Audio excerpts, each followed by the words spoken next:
I'm Jeff Mender, a certified project management professional, and I am here to share with you the 4 most important secrets to passing the PMP exam. There's the 4 secrets. Secret number 1 is you have to comprehend the PMBOK. Now the PMBOK is a project management body of knowledge. Comprehension is the next higher level of learning than knowledge. I'm going to tell you the secret as it applies to Bloom's cognitive taxonomy. The secret number 2 is use page 61 of the PMBOK as a methodology for managing projects, not just as a reference to the chapters. Secret number 3 is realize that you have to be in a projectized organization mentally, meaning you're the project manager who's in charge of everything in a projectized organization, and all the questions that you answer on the PMP exam prep are based on that fact. And secret number 4 is you do have to visualize a true methodology on how an idea becomes a project, how the project gets a charter created for it, how you accept that project through the project management office, and then how you manage all 10 of the knowledge areas through the 5 process groups to successfully turn that idea into a real project, service, or result. So for the next 10 minutes or so, I'm going to share with you all 4 of those secrets. The first one, comprehend the PMBOK. Now, Bloom's cognitive taxonomy, which came out in the 50s, shows levels of learning, at the lowest level being the knowledge level of learning. So we gain knowledge by reading, by seeing, by hearing teachers talk. Knowledge is simply garbage in, garbage out. The ability to repeat that with what you just heard, or write down things that you just saw. The next level of learning is comprehension. You have to take all those pieces of knowledge and figure out how they fit together to form a whole. That's comprehension, and that's what you have to do with the PMBOK. The PMBOK is a project management body of knowledge. That's why it makes no sense to read it from cover to cover. You have to put the pieces together by applying it, the 3rd highest level of learning. Then you will fully comprehend what's in the PMBOK and be able to then actually answer the questions that are in the PMP exam, because they're written against the analysis and application levels of learning. So they wrote the test's questions against Bloom's cognitive taxonomy, and I've now put together a course that teaches you project management using Bloom's cognitive taxonomy. So that's the next secret in passing the PMP exam. Now, secret number 2 is page 61 of the PMBOK. You'll see that the PMBOK itself, or the body of knowledge, is written from chapter 4 through chapter 13 across the knowledge areas of what a project manager has to know to be successful.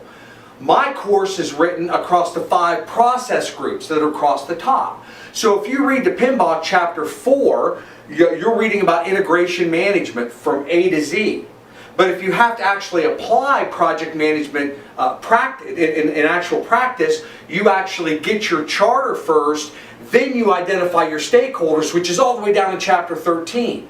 So as you'll see, the PMBOK is written chapter 4, chapter 5, chapter 6 across the process groups, but you actually run a process up from the top to the bottom and from left to right. The initiate process group, the planning process group, the execute process group, the monitor controlling process group, and the closing process group.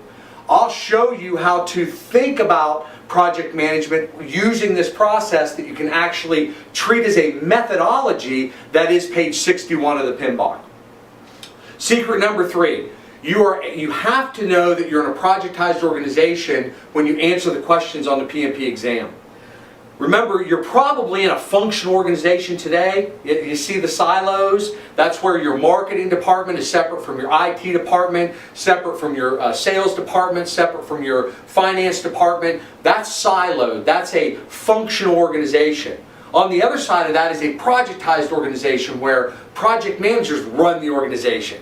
You have a permanent team assigned to you for specific projects. You're in charge of that team. You make human resources decisions on a part of that team. You make hire and firing decisions. You decide who makes money and who doesn't make money. You decide everybody's schedule. They can't be pulled off your project to work other jobs. So you have to visualize yourself in that level of authority, because every question that's asked of you on the PMP exam is based on that fact. You're the boss. So that is secret number 3 to passing the PMP exam. And secret number 4 is you have to visualize a true methodology from how that project becomes, or that idea becomes, a actual project in an organization. And I've developed one for you, as you see here. So an idea comes into the organization. It runs through the triple constraint of scope, time, and cost. You get a level of about 25 to 35% confidence in the scope, time, and cost. It then goes to a steering committee where they'll conduct a feasibility study which runs through the requirements gathering to get a little more detail about the project idea. They then go to, for request for proposal, request for information, or assign that to the internal organization. A project charter is then created based on all that data. The project charter then is passed off to the project management office, who is in charge of all the project managers. They look at the portfolio, the existing programs and existing projects to see if this new idea, this charter, fits into something already being run by the organization. If it does, they put it as a change request into that existing scope of an existing project, or they start a brand new project and they give the new project manager that charter, and then he follows everything that's on page 61 of the PMBOK as an internal project processes methodology. So I've shared the 4 secrets to passing the PMP exam. Visit jeffminder.com and I've got more videos there that explain every one of these elements in a deeper format. And you can also subscribe to the entire video library of educational videos, minute menders that help your project teams become stronger and better performers. You'll get access to the videos, the 8 reasons projects fail, and how to more effectively manage clients, how to more effectively manage sponsors, motivate your project team. But everything's there at jeffminder.com. But I did want to share with you those 4 main secrets for passing the PMP. Follow my advice on this and you have a much better chance of becoming a certified project management professional and taking your career to the next level.